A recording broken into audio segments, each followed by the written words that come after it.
Gorillas. Gorillas? Nowadays, there's really nothing to... What conspiracy about gorillas is true?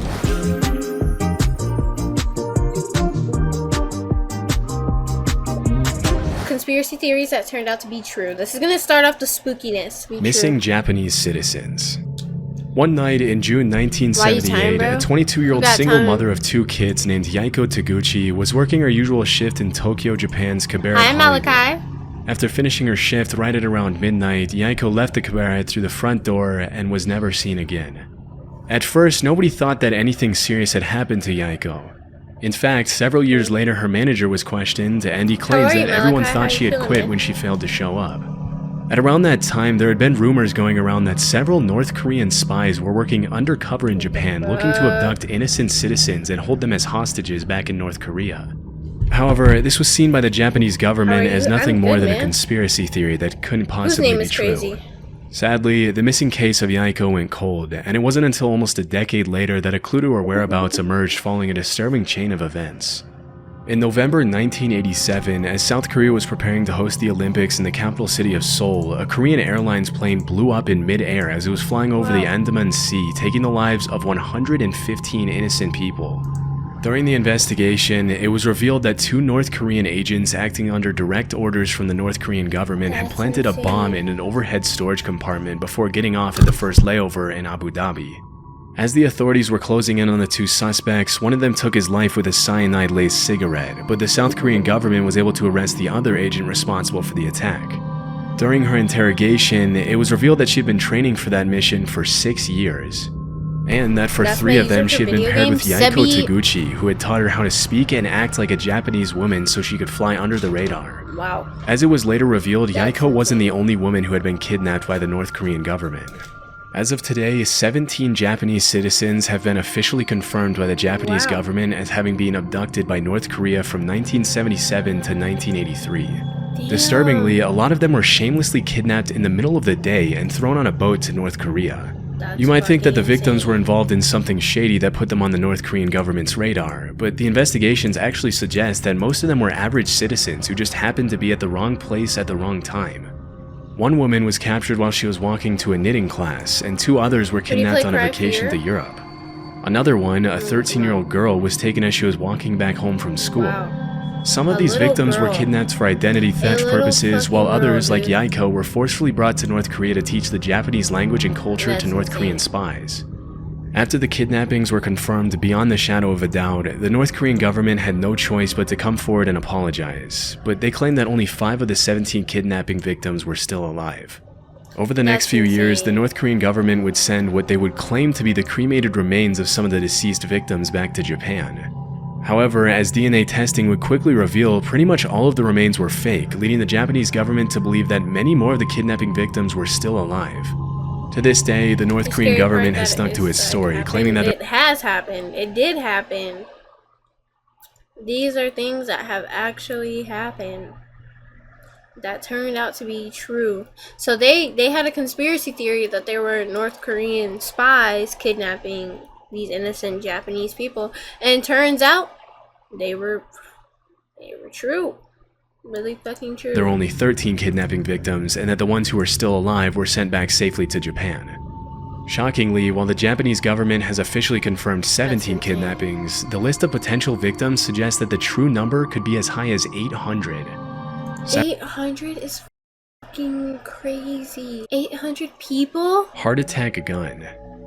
Back in the 70s, a journalist named Seymour Hersh published an article in the New York Times in which he accused the CIA of several assassination attempts on both foreign and American politicians who they considered to be anti-war dissidents.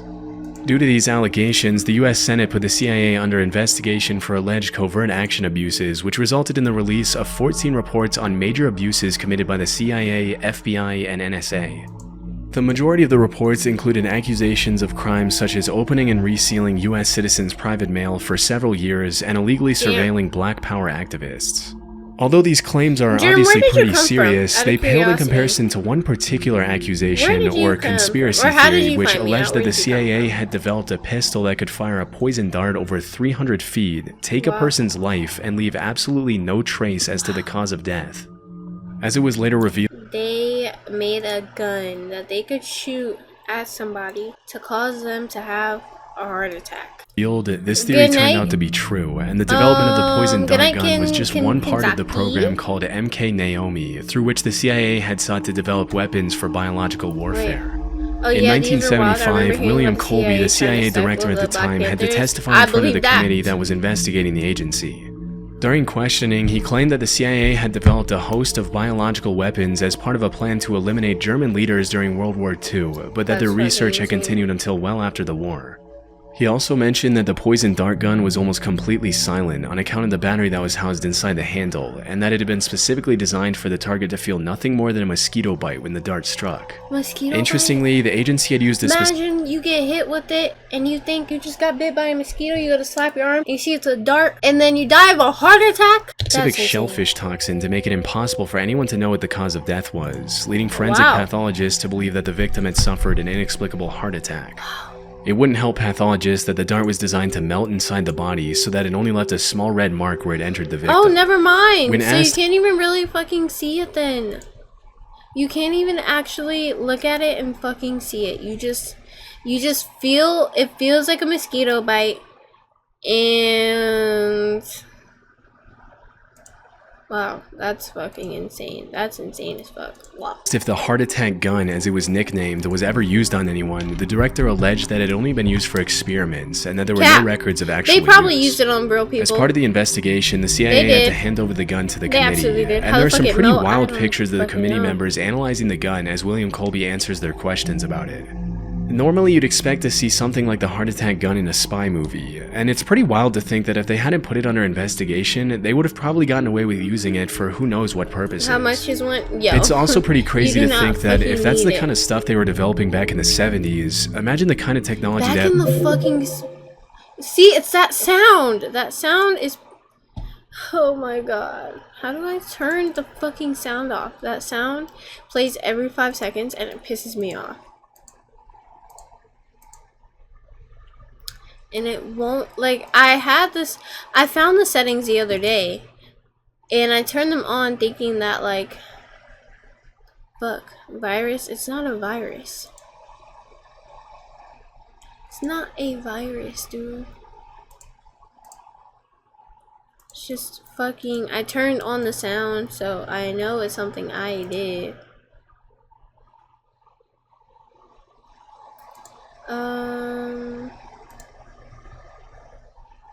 Just put your PC on D&D. How the hell do you put your PC on D&D? I didn't even know that was a thing. View settings.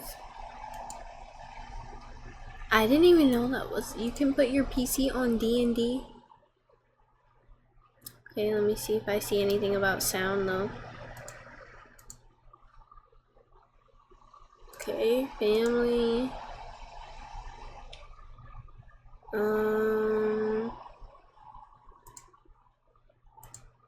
I don't care about that. Don't care. Okay. Alright, whatever. Have their hands on now. Disturbingly, the hearing was the only time the heart attack gun was ever shown publicly, and to this day it remains unclear what happened to it after the investigation. Rogue waves. Sailors often get a reputation for making up stuff they claim to have seen during their time out at sea, and because there's no one there to refute their claims, they sometimes get away with some pretty tall tales. For centuries, sailors all around the world had talked about seeing monster waves on the open sea that would allegedly reach over 100 feet in height. That's terrifying. In 1826, a French captain claimed that he had seen a 108-foot tall wave in the Indian Ocean. Even though he had 3 sailors with him who backed up his claims, when he came back to the mainland, he was publicly ridiculed by the scientific community, as it was widely believed that it was impossible for a wave to be higher than 30 feet tall. For a long while after that, dozens of people continued to claim sightings of these monstrous waves in the middle of the ocean, but with no real evidence. I mean, but like, honestly, we don't know jack shit about the ocean. I mean, we do, but we don't. We started exploring the ocean and then we stopped. There has to be a reason why we stopped. I mean, I've seen people man-make waves and shit, but like, I don't know. It's just weird. Other than I believe it, but then at the same time, we haven't explored into the like urban legend that, or conspiracy. We've only explored 5% of the fucking ocean, dude. We've only explored 5%. So like, there could be things underneath the water that are creating these giant ass fucking waves. Like it's, I don't know. It's just kind of weird. I still would like to know why we stopped exploring the ocean in the first place. We have explored, this is what always blows my mind. We have explored more of space, of outer fucking space, than we have of our own ocean that's on this planet. We've made satellites and spaceships that can go all the way to a different planet, but we can't make submarines that can go to the bottom of the ocean and explore a little bit more. Or it's just like, what is it that made them stop exploring the ocean? Like, I'm just curious. I've always been curious about that. Like, at some point we were exploring the ocean, but then we stopped. Like, why? The ocean scares me. It scares the fuck out of me, Grace. Scares the fuck out of me. Thank you, Mia. Thank you so much. Motherfuckers fuck around and find the swimming dinosaur. They probably already have. That's why they stopped. They found out where the dinosaurs went and stopped exploring. No, I'm kidding. Y'all think we should prioritize space or the ocean? Space is clear though. It's not though. I feel like exploring more of space than your own fucking planet is absolutely insane. Like, it's fucking crazy. Also, water pressure, but there's like, I don't know, it's fucking insane. Just crazy to me. It just doesn't make sense to me.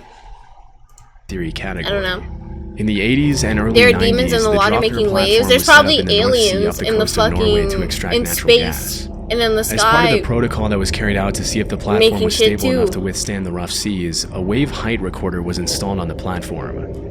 On New Year's Day in 1995, the sensor recorded an 84-foot tall wave, which served as the first real piece of evidence for the existence of rogue waves. After this incident, a lot of people started wondering how many of the sailors from previous centuries had been telling the truth. What's more disturbing than that is that there were probably hundreds of disappeared sailors from all around the world who had come across a rogue wave, also known as a monster wave or a freak wave. That's fucking insane. But because most people who encountered 100-foot tall rogue waves generally didn't live to tell the tale, their testimony went down into the depths of the ocean with them. Since the Dropner wave of 1995, there's been a growing interest in rogue waves brewing in the scientific community. A few years ago, a professor at the Australian National University had estimated I'm just saying in general, like, we're some smart ass fucking beings, okay? If we can make suits and build spaceships to leave the Earth and do this, that, and the third, I feel like we can still be testing and fucking find a way to explore more of the ocean. Like, I don't know. I feel like we found a way to get around a lot of fucking things. So, like, I don't know. That at any given moment, there are 10 rogue waves active in the world's oceans. As of today, a rogue wave is usually defined as a wave that is twice as large as the largest waves that come up in a particular area. And while the root cause of rogue waves continues to be investigated, it's generally accepted that these monster waves appear when two wave crests join together at the exact right time, resulting in a massive wave that can sink even the largest ships and oil rigs. Or that, interestingly, they do hide, it's also been discovered that they hide fucking everything from us anyways, so they could have explored maybe like 7% of the fucking ocean by now and just haven't told us anything.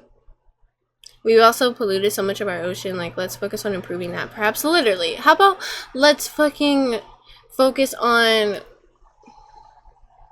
making the earth that we walk on a little bit more livable and hopefully make it last a little bit longer. Why are we focusing on finding other fucking planets that resemble Earth to fucking flee to one day? And they'll probably only take the rich freaking A-listers, so it doesn't even matter. We would be fucked, okay? Have you heard of a water bear? A water bear? Also, the ocean is probably not as profitable, so they don't care, not gonna lie. That's true too. That's very true. that rogue waves can take place in large It's lakes. like, out of In curiosity, 1975, like, a freighter named the SS Edmund Fitzgerald sank in Lake Superior under some pretty mysterious circumstances, with a lot of people in the scientific community coming up with all kinds of hypotheses to explain the incident. It wasn't until several years later that the scientists started theorizing that the vessel could have fallen prey to a set of 3 consecutive killer rogue waves. A phenomenon referred to as the Three Sisters, in which the first wave destabilizes the ship, the second wave hits the ship's deck before it can stabilize again, and the third wave overloads the ship with more water than it can take on. Fuck, I just came back If this were true, it could also conspiracy theories that turned out to be true. Find an explanation for the mysterious sinking of other large ships in oceans around the world over the past few centuries. You know how many fucking planes be disappearing in the ocean and are just never ever found again? Like, the ocean is a scary fucking place. Those big ass machines that we make to fly us from point A to point B that are way bigger in person than you can even imagine go in the air and either crash into the water and are never ever ever seen again, or they just disappear. How does that happen? I just wish we knew a little bit more about like certain things like that. Like, dude, like, this plane just vanished into thin air, and like all we can do as, like, you know, us is try to at least think of what could have possibly happened. Poisonous alcohol. Yeah, I'm not looking at it. In January 1920, the 18th Amendment to the U.S. Constitution was successfully ratified, triggering a 13-year period known as Prohibition, during which the production, sale, and transportation of alcohol was made illegal. During this period, the government enforced some pretty strict measures to prevent bootlegging of alcohol, which made the alcohol black market flourish like crazy. It was pretty much a playground for the mafia, in which the government would raid one bar and another one would crop up in just a few days' time. While all of this was happening, there were some pretty messed up rumors floating around that the US government was taking extreme measures to make sure people weren't consuming alcohol. I fucking believe it. These included allegations that the government was intentionally poisoning alcohol to make people who consumed it sick. Amen. For a while, this fucking population control. There's a lot of people on this fucking planet, and sometimes the government probably looks at this planet and be like, it's too many of y'all, we're getting rid of some of y'all, and they probably be planting little shit like that everywhere, and little diseases and shit to, like, you know, control the population a little bit. Remains something of a conspiracy theory, but things took a turn movies. pretty quickly Literally, on New Year's Day, I love ocean 1927, movies, dude. when 41 people died from alcohol poisoning at New York's Bellevue Hospital. So these niggas stop fucking? Disturbingly, the autopsies revealed that a lot of the victims had been drinking industrial methanol, otherwise known as wood alcohol. You can't just tell people to stop fucking. And even now, it's like, with the way that they're more worried about fucking what a woman does with her body or what she chooses to do in certain situations, like, you're just asking for a whole lot more fucking humans on the planet. Like, it's inevitable. It's fucking inevitable. When we have no access to abortions or fucking Plan Bs or anything like that, and you're forcing us to keep these babies and have them, then you're asking for, like, more and more fucking humans on the earth. Like, that shit is crazy. Which I still think is crazy. There's so much shit going on in this world, and you're more focused on a woman's body and more focused on if women have a choice to keep or delete a baby. Is fucking crazy. Like, dude, can we lock in a little bit? Let's focus on the actual important things in life. Let's focus on, you know, maybe not fucking possibly going into fucking World War III. Or focus on the other messed up shit in the world, like the EDPs. But no, we gotta focus on making sure women can't have abortions and deal with little shit like that. Like, wow. I see where most of their heads are at. Then most of the people who are making these laws and passing them are like old shriveled up fucking men who can't even shoot out a kid if they wanted to, and old shriveled up women who couldn't even get pregnant if they wanted to, because you're old and dried up. So how the fuck are you making rules for women who can? Like, it's not my fault. You can fucking, which can be fatal even at low doses. It turns out that the government had A lot of forced shit just doesn't companies make to sense to me. denature industrial alcohol to make it undrinkable since 1906, which was far before Prohibition. But when the Damn. crackdown on alcohol started, the government ordered these companies to add Wow. quinine, methyl alcohol, and Gussie other Pussy, toxic yo. chemicals to discourage people from Dude. drinking it. Their reasoning was that if black market dealers knew their alcohol had been poisoned, they wouldn't PS dare Plus to distribute play it Team knowing how Deathmatch. dangerous it would be for their They customers to forcefully consume. sterilized indigenous. I guess they forgot to Native factor in that the so demand fuck. for alcohol at the time This was world is absolutely fucking insane, shitty. and that black market dealers Shitty didn't as care fuck. who lived or died from consuming their product. It wasn't until December Insane 1933, race. 6 years after the Bellevue incident, that the federal they're never government gonna finally speak on toned it, down nor their do they abstinence ever from care to. alcohol policies. Shit'll just be pushed to But the by back. then, thousands of Americans had already won't been ever be poisoned talked with about because contaminated it alcohol. doesn't matter to anybody, to them at least. Ah, Gorillas. Gorillas? Nowadays, there's really nothing too what conspiracy about gorillas is true? Do I want to hear this? shocking I like about it for the seeing a most gorilla part. in a zoo or on Reset the TV. environment, But there was low-key once a fucked time up. when I don't know if gorillas we were can restart. considered We to be in can't the take same shit back. category as the We're fucked. chupacabra, the Jersey Devil, Bigfoot, and the Loch Ness Monster. I was able to find that up until a couple Let's of just do centuries ago, better, gorillas or were past considered that, unfortunately. cryptids, I don't which think are we can animals do that are better. believed by some I to think we're exist lost. somewhere in the wild, but We're whose fucked. existence has never been proven. With most of these creatures, alleged sightings often turn out to be hoaxes, but obviously in the case of gorillas, what were once just rumors turned out to be true. Wow. Western explorers wouldn't come across a gorilla until around the 1500s, when an English explorer named Andrew Battelle was captured by the Portuguese off the coast of West Africa. Yeah. While he was held captive on the mainland, Battelle described Wait, these what's disturbing, today? giant, Thursday? ape-like creatures that would occasionally Oh, yeah. prowl around his campfire, but because he had never seen a similar creature before, he described them more as monsters than as animals. Battelle's description sent the rest of the world into what we can only call a gorilla frenzy, with all kinds of rumors being spread about these allegedly bloodthirsty, dangerous creatures living in exotic parts of the world. Over the next couple hundred years, the buzz around gorillas grew as explorers in Africa sent back illustrations of gorillas to Europe, which were often given to royalty and emperors as rare gifts. That's insane. If you were to ask any European back then what a gorilla was, they would have described it in a similar way to how we describe I'm learning Bigfoot or sometimes the I'm answering chupacabra myself. nowadays. The They forest were is thought so of more scary. as mythical Everything is monsters just than fucking regular scary, animals. man. It wasn't until That's why I over don't leave the 200 house. years or so Everything is later that scary. an American naturalist named Thomas S. Savage found a gorilla skull in 1847 during an expedition to Africa, which was the first piece of real proof for the existence of these animals. Naturally, this triggered a bunch of new expeditions to the area, and between 1855 and 1859, French explorer Paul Duchaillu Those are confirmed the country existence of gorillas and even brought some back Jamaica? dead. Just as Andrew Battelle That's where you before live him, in Paul general, like Duchaillu right also now you're in described Jamaica, gorillas as Gaja? these savage, bloodthirsty creatures which stuck in the public mind for a long time. Around 15 years later, some German explorers brought back a baby gorilla from Africa to Liverpool, even putting up some towels on the ship so he could swing around Like, and I'm always entertain scared himself some on the person's long gonna journey pop out and back. murk me if I step As you foot can into the probably woods over imagine, here. as soon as the I ship arrived literally back live in in the Liverpool, middle people of the started fucking flocking woods, around the basically. hotel where the gorilla was allegedly being kept. You go outside, you look to the left, there's a house, but that house is also surrounded by trees and shit. Then you look to the right, there's my side yard, and then it's just a whole big forest, or yeah, just a big forest of cliffs and drops and everything else. It's scary. To catch a glimpse of the once mythical creature.